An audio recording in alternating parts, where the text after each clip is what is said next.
Oh yes, it's the Italian Grand Prix review, and what a weekend we have to cover. So it's a weekend that started off with a safety car going into the barriers and ended up in a completely different manner. There was chaos all weekend long. If you are new to this channel, I'd greatly appreciate it if you would like and subscribe to keep up to date with all the latest videos. So welcome back to another video. And in today's video, we're obviously going to review the Italian Grand Prix. To kickstart the weekend, Mattia Binotto, the old Ferrari team principal, was there with Kimi Raikkonen, who incidentally is the last Ferrari world champion. So then came FP1 and Kimi Antonelli was finally making his debut. He rewarded Mercedes for the faith they put into him by crashing into the barriers on his second lap. In that lap, he was actually quicker than Hamilton in the middle sector. Also in the news this week was that Logan Sargent was replaced. The GOAT has been replaced, and that is not great news, really, for anyone. Everyone loved Logan Sargent, even though he didn't know what a kilometre was. Meanwhile, Franco Colapinto decided to reward Logan Sargent, in fact, pay tribute to him by going off into the gravel on one of his laps in free practice. He wasn't the only one, though, as the track has also been resurfaced for this weekend, so that caught many drivers out. One of them was Sergio Perez. One of the most likeliest people to crash, always finds a way to crash, went off at the first corner and went off into the runoff area. However, also went off was the Ferrari of Carlos Sainz, went off skipping the chicane at the first corner. Carlos Sainz is in his last ever Italian Grand Prix as a Ferrari driver, so he'll be wanting to end off his run as a Ferrari driver well. Charles Leclerc has a contract for many more years at Ferrari, likely until the end of 2029, aka the end of time. Charles Leclerc went off at the first corner, hitting the new gravel that they'd put there, which I find quite an interesting thing. It doesn't look like Monza anymore. Anyway, Esteban Ocon in his last Italian Grand Prix for Alpine went off at the first corner. In other news, it was time for Kevin Magnussen to bow out in FP2 with another crash. He's had quite a few of them this year overall, as the most penalty points of anyone in the field, and is only 2 points away from a race ban. That doesn't actually matter, but anyway, in free practice he went into the barriers. Let's hope he doesn't do the same thing in qualifying and damage his floor. So Kevin Magnussen was the big crash in FP2 following Kimi Antonelli's crash in FP1, and Mercedes were looking to be a lot faster than they were in free practice 1. Also off the first corner again was Esteban Ocon, clearly wanting to get out of the Alpine, which clearly had no pace around the circuit at all. Yet, however, they seem even quicker than they were last year, even though last year was a faster car for them. Last year they had a double Q1 exit, so Alpine would be hoping not to have that this weekend. Also off at the first corner, just like in FP1, was Sergio Perez, as he skipped the chicane into turn 2 and went off into the gravel. Sergio Perez will be hoping to get through to Q3 again in Italy to keep up a streak up of making it through to Q3. It's currently 3 in a row, if he can do it this weekend, that is. Lewis Hamilton set the pace in FP2 and continued to set the pace in FP3 for Mercedes.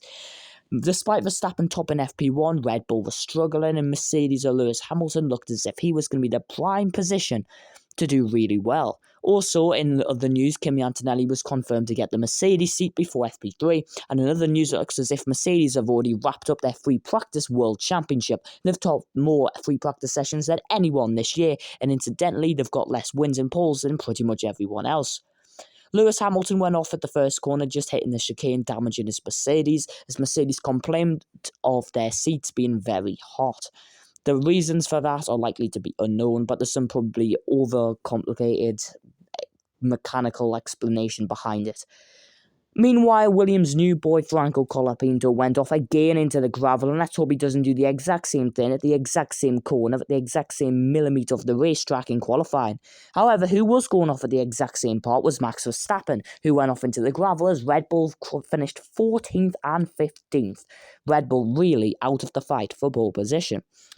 Then we go to qualifying, and Oscar Piastri goes straight into Verstappen straight away. I'll be surprised if Piastri doesn't get a penalty for it, but let me just check. Oh wait, he hasn't got a penalty. I just don't understand why Piastri hasn't got a penalty for this. If you let me know in the comment section what you think of that, because I personally think that was a pretty easy penalty. Oh yes, there's Franco Colapinto going off into the gravel. Yeah, exact same corner. What a prediction. Lewis Hamilton was setting the pace in free practice and set the pace again in Q1 as the fastest man. Fastest man to go off the track was Kevin Magnussen, who went off multiple times on his final push lap, and thanks to the yellow flags, yes, yellow flags are actually a thing in Formula 1 in 2024, got through to Q2, damaging everyone's lap. Daniel Ricciardo managed to knock out his teammate, which is a rare sight, but he was out along with Tsunoda was out along with Stroll, Colapinto, Bottas and Zhou. Fun fact, Logan Sargent's last qualifying at the Belgian Grand Prix, so I'm qualifying P19, so Franco's already beat him. In Q2, Fernando Alonso was 11th ahead of Daniel Ricciardo, and Magnussen was out 2 ahead of Gasly and Esteban Ocon. That was the Q2 exits. And let's just go over to Q3, where we'd see the 10 best drivers in the world try and take pole position. And if you're not driving for Ferrari, no one will like you. So let's just go straight into Q3 anyway, should I say, as Lewis Hamilton looked to take pole position but could only make himself 4th. Then we had one of the most insane sights in the planet. Sergio Perez was going to outqualify Max Verstappen. Verstappen had a crazy moment out the final corner and bottled in his last lap. In Q2, he was only 21 thousandths off Hamilton, despite being on the used soft tyre. Then come the final runs in Q3, Verstappen went ahead of Perez, who likely would have outqualified him as it was only 40 thousandths between the Red Bulls, had Perez not went off into the gravel. Norris and Piastri locked out the front row then, but Lewis Hamilton messed up his final lap and blew pole position. So that's bloody great, isn't it? So let's hope Lando Norris doesn't bottle the race start. He's done every single time he's taken pole position, so let's go into it. The question marks were all over Lando Norris as to see if he could actually get a good start for once and actually maintain the lead. The answer was yes, he could. George Russell went off the road at the first corner, and the damage meant he went behind Lewis Hamilton and Max Verstappen. However, Lando Norris continued his streak of not leading every single Grand Prix, started from pole after he lost the lead to Oscar Piastri with an absolutely amazing overtake, and then Charles Leclerc got past 2. So there goes Lando Norris' first World Championship. If you ever need any proof of why Lando Norris doesn't deserve to chase World Championship, there you have it. Nico Hülkenberg, meanwhile, got 2 up close and personal with Daniel Ricciardo. The RB driver got a penalty, which kills any hope of him getting to the Red Bull seat, especially since Perez was only 40 thousandths off his teammate in qualifying. The mistake from Hülkenberg put him down the order, and as he boxed onto the hard tyres, he decided it was time to get up close and personal with Daniel Ricciardo, and it was payback for Hülkenberg as Ricciardo went off at the first corner, which ended Daniel Ricciardo's hopes of hopes of points. Things got even worse though for Nico Hülkenberg and Daniel Ricciardo as Hülkenberg slipped down the order, and Daniel Ricciardo could not serve his penalty without someone touching it. Meanwhile, George Russell got past both Red Bulls, the race started settling down, and then Kevin Magnussen smashed into Pierre Gasly, which earned him a 10-second penalty. And as I literally start recording this, I've just found out that he's literally just got a penalty and now will be race banned. So that's bloody great, isn't it?